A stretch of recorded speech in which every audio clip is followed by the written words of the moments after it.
Anak-anak, Assalamualaikum warahmatullahi wabarakatuh. Semoga kalian semua dalam keadaan sehat walafiat. Kali ini kita akan belajar materi ideologi. Namun silahkan like, komentar, dan subscribe-nya. Terima kasih.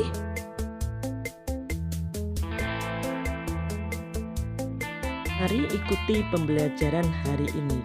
Berdasarkan sistem pemikirannya, Frank Suseno membagi ideologi menjadi dua, yaitu ideologi terbuka dan ideologi tertutup. Ideologi terbuka menurut Pasaribu adalah ideologi yang dapat menerima dan bahkan mengembangkan pemikiran-pemikiran baru sejauh tidak bertentangan dengan nilai-nilai dasarnya. Kemudian, ia menjelaskan bahwa ideologi terbuka dapat menerima pemikiran-pemikiran baru tentang nilai dasar yang terkandung pada dirinya, tanpa harus khawatir kehilangan jati dirinya. Ideologi seperti ini disebut ideologi demokratis, yang berlawanan dengan ideologi tertutup atau tidak demokratis. Pengertian berikutnya adalah ideologi terbuka merupakan pandangan hidup yang tidak bersifat kaku, bersifat dinamis serta fleksibel dalam berkembang dan tumbuh mengikuti tuntutan perkembangan zaman.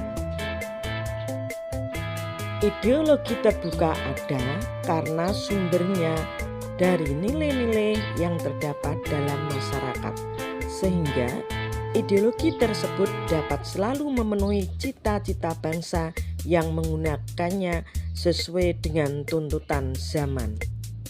Demikian menurut Edi Rohani.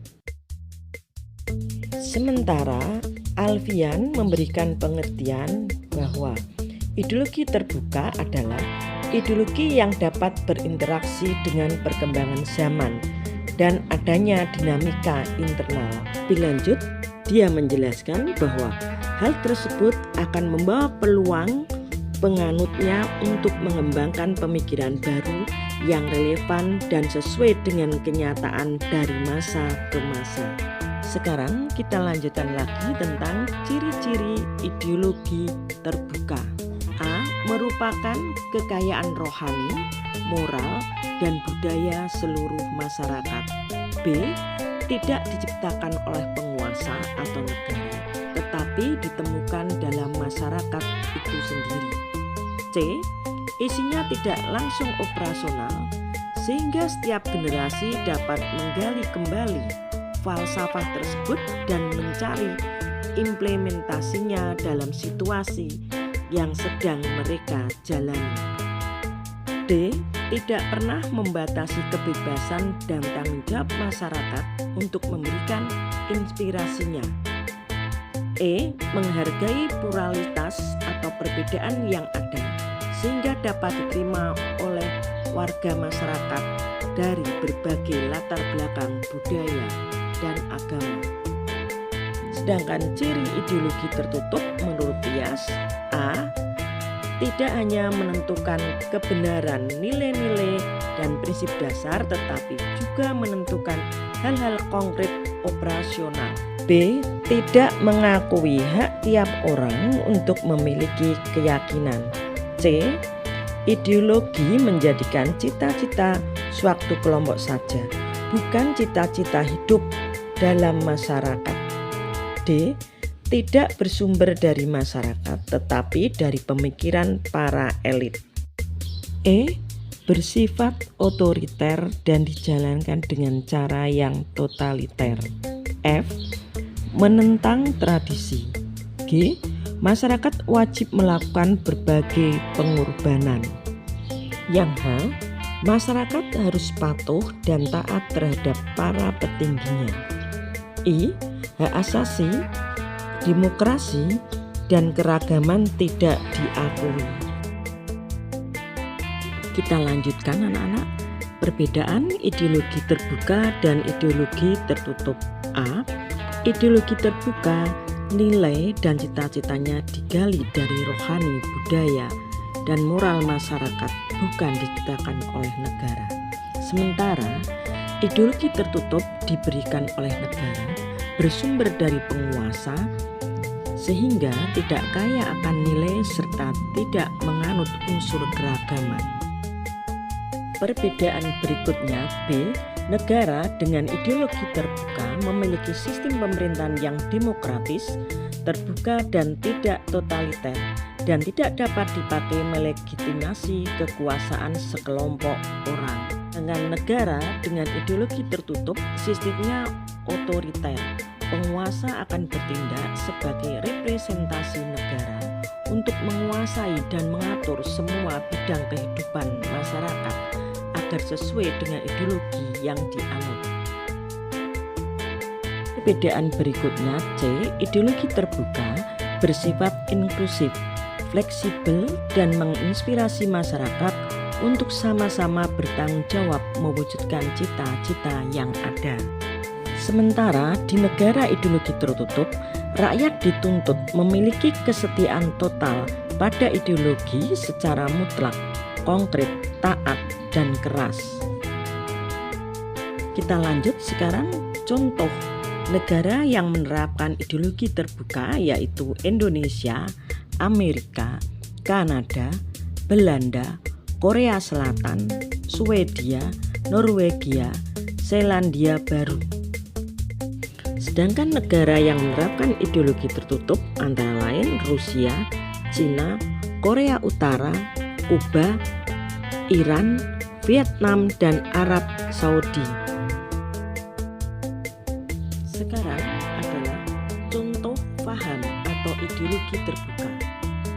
Adalah ideologi Pancasila, liberalisme, feminisme, pluralisme, dan kosmopolitanisme.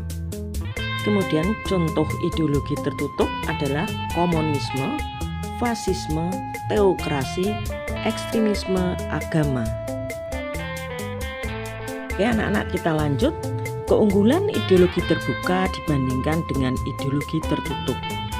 A. Ideologi terbuka lebih normatif, dinamis, dan terbuka.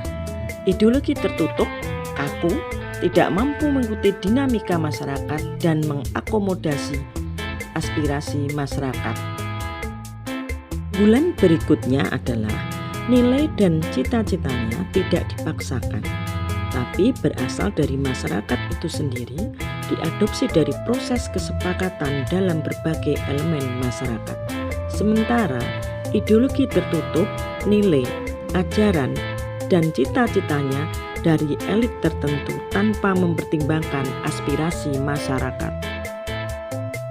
Keunggulan berikutnya bahwa ideologi terbuka menginspirasi tanggung jawab bersama, tidak menuntut kesetiaan total. Berbagai aspirasi dan pandangan masyarakat diakomodasi, sehingga mendorong rasa untuk memiliki dan tanggung jawab bersama dalam bangsa. Sementara ideologi tertutup menuntut kesetiaan total. Hal tersebut menyebabkan keterbatasan berpendapat dan berpartisipasi.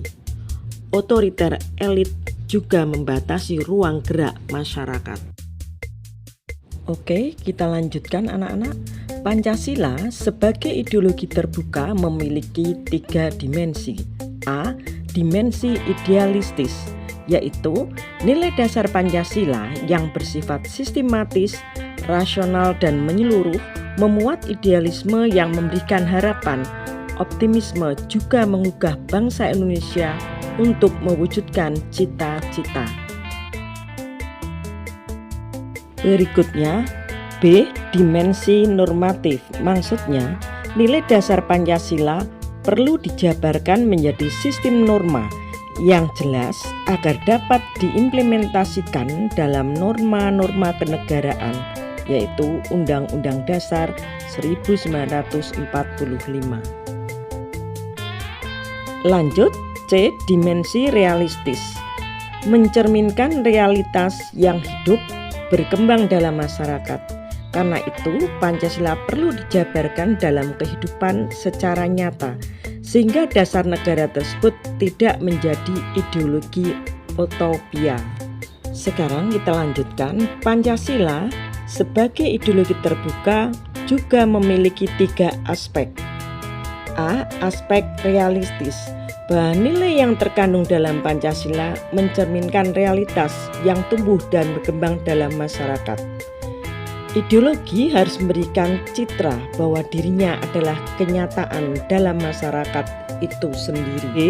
Aspek idealitas, kadar idealisme yang terkandung dalam Pancasila mampu menumbuhkan motivasi dan gairah kepada subjek pendukungnya, sehingga apa yang terkandung di dalamnya bukan sekedar utopia tanpa makna, melainkan sesuatu yang benar-benar dapat diwujudkan dalam kenyataan hidup. Lanjut, aspek fleksibilitas.